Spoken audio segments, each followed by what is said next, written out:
प्रियो, मेरा नाम सरोज कुमार कश्यप है। मैं जिला बांदा उत्तर प्रदेश का निवासी हूँ। यीशु मसीह में मैं कैसे आया, संक्षेप में मैं अपनी गवाही को रखता हूँ। 2007 से पहले मैं एक हनुमान जी और शंकर जी का उपासक था। नदी में खड़े होकर के मैं हनुमान चालीसा का पाठ किया करता था। वापस घर आकर के शिव की आराधना और गायत्री के 24 मंत्रों का जाप किया करता था। ये सिलसिला हमारे जीवन में चलता रहा प्रियो। उसी दौरान हमारे घर में एक परेशानी थी। हमारी माँ जो महेश्वरी है और शारदा है, ये दो देवियाँ हमारी माँ को बहुत परेशान करती थीं। सवार होती थी, अब वो आती थी, कभी मुर्गा मांगती थी, कभी बकरा मांगती थी, कभी नारियल मांगती थी। तमाम प्रकार की परेशानियाँ आए दिनों कुछ ना कुछ अचानक से आ जाना और कुछ ना कुछ इनका ये सिलसिला था। हम लोग परेशान थे कि आखिर ये हमारे घर में ऐसे क्यों होता है। प्रियो, ये सब चलता रहा हमारे जीवन में। और हमारे माँ सत्यनारायण की कथा भी हर गुरुवार को सुना करती थी, पंडित जी को बुला के। बड़ा अच्छा परिवार था हमारा, भक्ति भावपूर्ण, सब लोग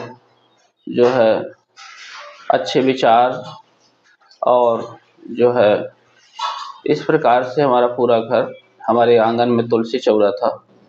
माँ उसमें घी का जोत जलाया करती थी। तो हमारे घर में बड़ी खुशियाँ थीं। लेकिन कुछ ऐसा हुआ कि ये सिलसिला चलता रहा, लेकिन ये जो महेश्वरी माँ रही, शारदा जो हमारी माँ के सिर में सवार होती थी, इनसे हम ज़्यादा परेशान रहते थे। और इन्हीं के चलते बहुत कुछ कराया हमने, साधुओं को दिखाया, कई जगह गए, जो लोगों ने उपाय बताया उसको किया, लेकिन किसी भी तरह से हमारी माँ जो मरही महेश्वरी आती थी, ये बंद नहीं हुआ। और ऐसे ही सिलसिला चलता रहा। धीरे धीरे ऐसा कुछ हुआ कि हमारे घर में सब लोग बीमार होने लगे। पापा हमारे लेखपाल थे और इसके बाद जो उनका पैसा आता था सब इन्हीं सब चीज़ों में चला जाता था। और ये सिलसिला चालू ही था कि हम आपको बताएं, हमारे घर में सारे लोग बीमार होने लगे। एक का इलाज कराते थे, दूसरा बीमार पड़ जाता था, दूसरे का इलाज कराते थे, तीसरा बीमार पड़ जाता था। सिलसिला चलता रहा। मेरी एक बेटी थी 2 साल 11 महीने की, श्रद्धा नाम था। पहली बेटी थी, एक्सपायर हो गई बिना किसी कारण के। अचानक से जब एक्सपायर हो गई, हम लोग और परेशान होने लगे कि हमारे घर में ऐसी कौन सी क्या है क्या नहीं है। इतना सब कुछ करते हैं, पूजा पाठ, तब भी हमारे घर में ये परेशानी बराबर बनी है। प्रियो, में बहुत परेशान होने लगे। मैं एक विद्यालय में पढ़ाता था जिसका नाम था बजरंग हरिजन प्राथमिक पाठशाला, ये नारायणी में। इन्हीं परेशानियों को लेकर के मैं एक दिन इंटरवल में बैठे सोच रहा था क्या किया जाए, हमारे घर से समस्या कैसे जाएगी। और मैं काफ़ी परेशान था। मुझे लग रहा था जान देना अच्छा है, ऐसा जीवन जीने से क्या मतलब। लेकिन हमारे एक मित्र थे रामसिया जी, उन्होंने कहा सर आज आप बहुत परेशान हैं। मैंने उनसे सारी परेशानी बताई तो उन्होंने कहा सर यदि आप ईसाइयों के यहाँ चर्च में जाएं तो आपकी परेशानी सही हो सकती है। मैंने उनसे सारी जानकारी ली, ईसाई धर्म के बारे में, चर्च के बारे में, कहाँ चर्च है। और उन्होंने मुझे बताया कि लवकुश विद्यालय के प्रधानाचार्य जिनका नाम राम अवतार जी है, उनको भी जाना है। यदि आपको जाना है तो मैं उनसे मिला दूं। मैंने कहा ठीक है, मिला दीजिए, देख लेते हैं, वहाँ भी जा कर के एक बार देख लेते हैं क्या होता है। प्रियो, मैं और राम सर जी चर्च गए। जब पहली बार चर्च गए तो वहाँ पे जो पास्टर जी थे, शिव मोहन मास्टर साहब, एक सरकारी विद्यालय के शिक्षक थे। एक छोटे से कमरे में आराधना कर रहे थे, करीब 20-25 लोग थे। हालेलुया, आमीन, इस प्रकार से जो है ढोलक और खंजरिया के साथ में वहाँ पे आराधना कर रहे थे। प्रियो, मैं तो टीका लगा करके गया था, रुद्राक्ष का माला, तुलसी का माला इस तरह से पहन के गया था।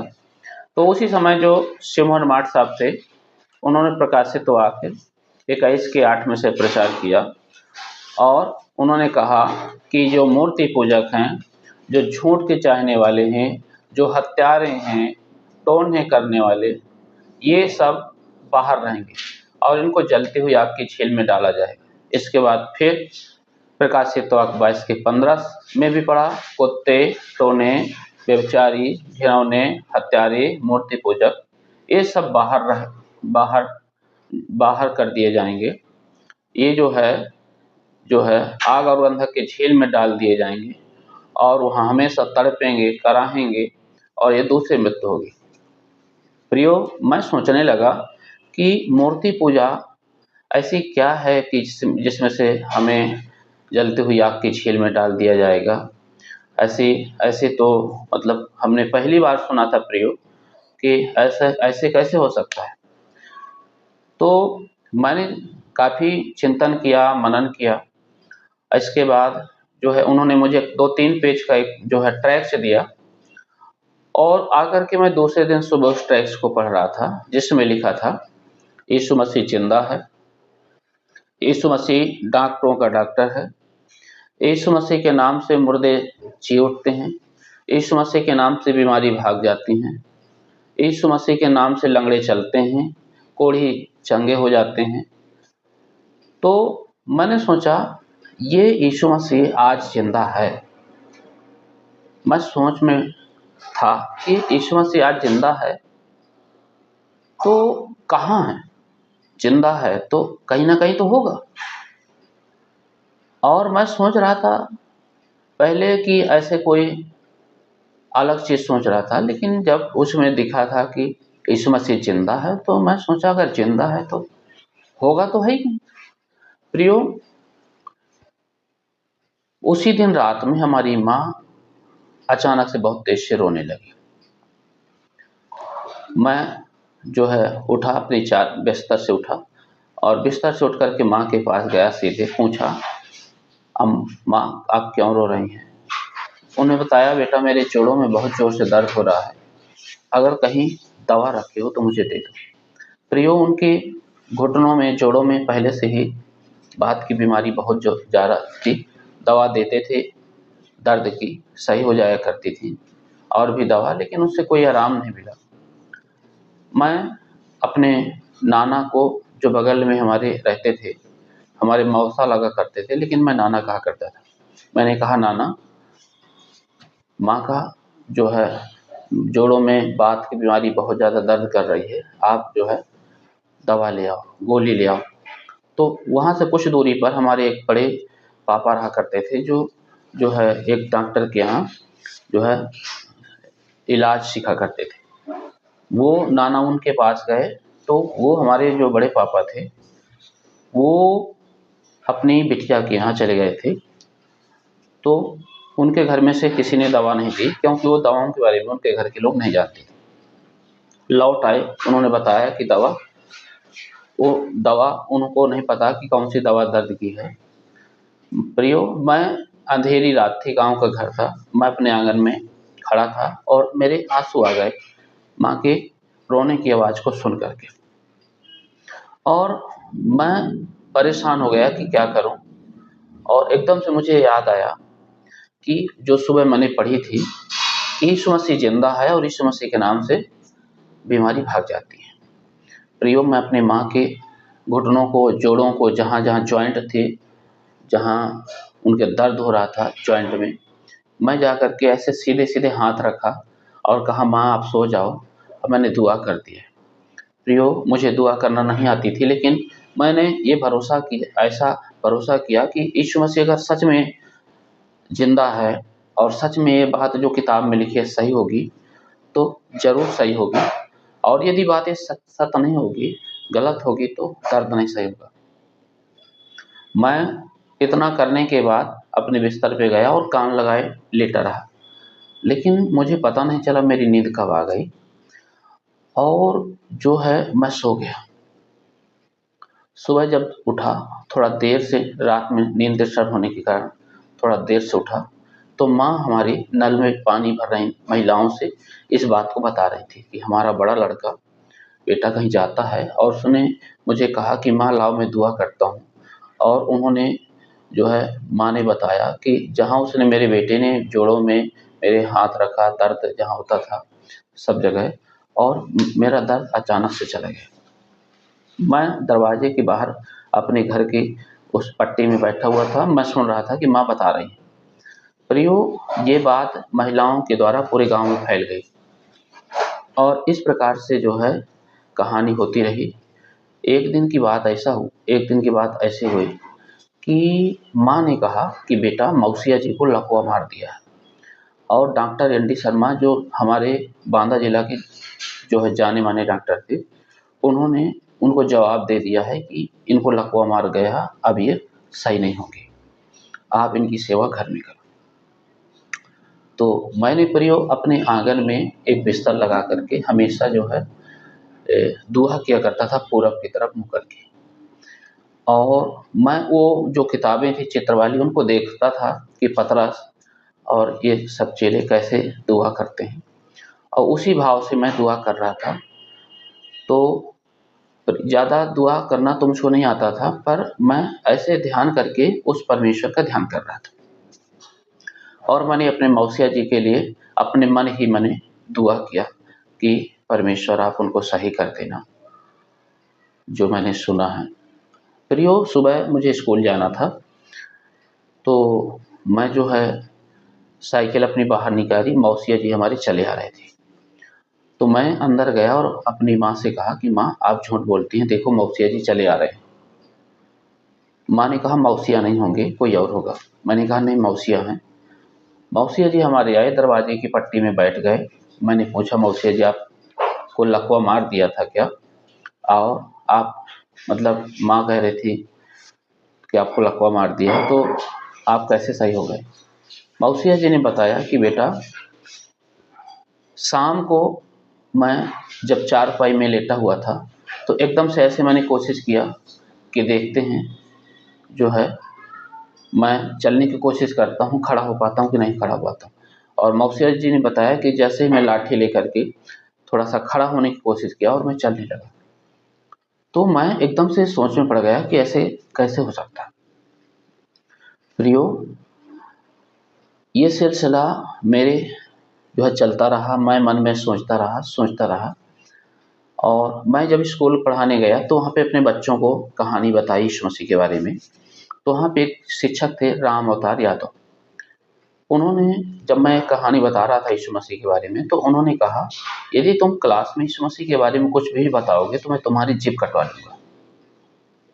मैंने सोचा कि ऐसी कौन सी बात है कि ये एक हमारे जो सीनियर शिक्षक हैं कह रहे हैं जीभ कटवा देंगे। प्रियो, मैं थोड़ा सा अंदर से बेचैन हुआ कि ऐसी क्या बात है यीशु मसीह के बारे में। मैंने अपने उस पास्टर से, जो मास्टर थे, उनसे बताया। मैंने कहा मास्टर साहब, स्कूल में मैं ऐसी जो है चर्चा कर रहा था बच्चों से, हमारे एक सीनियर टीचर आए और इस प्रकार से बोले कि अगर तुम स्कूल में यीशु मसीह के बारे में कुछ बताओगे तो मैं तुम्हारी जीभ कटवा दूंगा। मैं परेशान हुआ। उन्होंने, मास्टर साहब ने मना किया कि अभी कुछ किसी को मत बताना, लेकिन प्रियो मानता नहीं था, दिल बताता था। और ऐसे एक दिन की बात और ऐसे हुए कि जो है हमारी मौसी, जो हमारे घर के बगल में एक मौसी रहती हैं, उनको बुखार था, और उनके जो है इसमें ओंठों में छाले पड़ गए थे। कटहल का पेड़ आंगन में था, उसी पेड़ के नीचे वो जो है कराए रही थी। उन्होंने अपने बेटे की बच्ची को भेजा और कहा चाचा को बुला लाओ कि हमको झाड़ फूँक दे। उनकी बिटिया आई, बोले चाचा चल के दादी को झाड़ दो। और ऐसे वो 3-4 बार आई, हर बार कहती थी चाचा दादी को झाड़ दो, दादी को झाड़ दो। तो मैं सोचता था कि प्रकाशित वाक्य में लिखा है टोना टोटका जादू टोना झाड़ फूँक करने वाले, मूर्ति पूजा, ये सब नरक में डाल दिए जाएंगे। मैं अंदर से काफ़ी परेशान हुआ कि ये बिटिया मुझको झाड़ फूँक करने वाला, और मुझे लगता है गांव वाले मुझको झाड़ फूँक करने वाला समझ लिया। फिर यो मैं ना जाने का मन बनाया, लेकिन कई बार बिटिया आई, 5 बार करीब 6 बार आई। मैं गया, मैंने कहा दुआ नहीं करूँगा लेकिन समझाऊँगा ज़रूर। मैं गया मौसी के पास, अब मैंने थोड़ा-सा गुस्से में कहा कि मौसी आप जो है उस जो है काली दाई के पास जाओ जिसकी आप पूजा करते हो। देखो मैं झाड़-फूँक नहीं करता हूँ, और कई बार बिटिया गई कहती है चाचा झाड़ दो, और हम झाड़-फूँक नहीं करते हैं क्योंकि बाइबल में लिखा है कि झाड़-फूँक करने वाले, टोना-टोटका करने वाले, मूर्ति पूजक, व्यभिचारी, झूठ के चाहने वाले, ये सब नरक में डाल दिए जाएँगे। मैंने कहा मौसी ऐसे लिखा है धर्मशास्त्र में, मैं कुछ भी नहीं करूँगा क्योंकि मैं भी डरता हूँ। तो उन्होंने कहा नहीं बेटा, मुझे जो भी है मुझे मुझे जो है देख लो, मुझे झाड़ दो, मुझे फूँक दो, बार-बार कह रही थी। मैंने कहा देखो मौसी सुनो मेरी बात को। मैं ऐसे स्वर्ग की तरफ देख कर के कहा, मैंने कहा प्रभु यीशु ये मेरी मौसी है और इसने मुझे अपनी बेटी को बुला कर के कहा कि चाचा को बुला लो झाड़ दें। परमेश्वर आप जानते हैं सारी चीज़ों को, सारी हालातों को। यदि आप इच्छा हो, यदि आप चाहते हैं कि ये सही हो जाए, तो परमेश्वर आप इसको सही कर दीजिए। यदि आप ना चाहते हो, तो मत सही कीजिए। ये परमेश्वर मेरे कहने से आप कुछ मत करिए। और प्रियो मैं इतना कह कर के विद्यालय चला गया। किसी कारण से छुट्टी हो गई, मैं 1 घंटे के बाद वहाँ से लौटा, तो हमारी छोटी बहन पूजा कहा भैया जैसे तुम दुआ करके गए हो, तो मौसी के छाला तुरंत सूख गए थे और नल में नहाने आ गई। मैंने कहा ऐसे कैसे हो सकता है? मैं उनके घर देखने गया, मौसी थी नहीं घर में, घास काटने चली गई थी। और करीब जो है 2 बजे के आस-पास मौसी जो है घास काट के आई, तो हमारे दरवाजे से निकली। मैंने रोका, उनको देखा, तो प्रियो उनके छाले ऐसे सूख गए थे कि मैंने अपने जीवन में, जो कि मैं नदी में खड़े होकर के हनुमान चालीसा का पाठ करता था, मैं हनुमान का भक्त था, गिरावार शिव जी की आराधना करता था, लेकिन इतनी शक्ति, इतनी जो अद्भुत काम अभी देख रहा था, प्रियो मैं कभी नहीं देखा था अपने जीवन में। मैं सोच में था, परेशान में था। इसके पहले मैं आपको बताऊं कि हमारी एक बेटी थी जो जो 2 साल 11 महीने की थी। अचानक से इन्हीं देवी देवताओं के चक्कर में हमारे घर में क्या था क्या नहीं था मुझे नहीं पता, वो खत्म हो गई थी। हम परेशान थे। तो प्रयोग अब जो है आगे, अब होता क्या है कि जब मैंने इनके छालों को देखा कि कैसे सूख गए, इनके तो चिन्ह भी नहीं दिख रहे छाला के, और ये पहली बार मैंने अपनी आँखों से देखा था जो इनके साथ हुआ था। क्योंकि वो चीज़ें मुझे विश्वास नहीं हुआ, लेकिन मैंने इनके जब छाले देखा तब मुझे विश्वास हुआ कि यीशु मसीह सच में कोई ईश्वर है, सच में इसमें कोई ताकत है, इसमें शक्ति है। और प्रियो मैं अपने कमरे में गया और घुटने टेक कर डंडा की तरह में लेट करके मैं समझ लीजिए घंटों दुआ किया और परमेश्वर से कहा, हे परमेश्वर मैंने ऐसी शक्ति कभी नहीं देखी। हमारे घर में इतनी पूजा पाठ होती थी प्रियो, माँ हमारी घी का जोत जलाती थी तुलसी में, जो घर में आंगन में था तुलसी चौरा। लेकिन ऐसी शक्ति, ऐसी ताकत जो मैं अब देख रहा था, कभी नहीं देखा। मेरे साथ अद्भुत हो रहा था प्रियो, और यहाँ से मेरा जीवन बदलना शुरू होता है और मेरा समर्पण अब प्रभु यीशु मसीह की तरफ हो चुका था। मैंने ये सोच लिया था कि अब मैं यदि किसी की आराधना करूँगा, मैं यदि किसी को ईश्वर मानूँगा तो यीशु मसीह को। और यीशु मसीह को मैंने कहा, प्रभु आज से मेरी आप मुक्तिदाता हैं, आज से मेरे आप उद्धार करता है।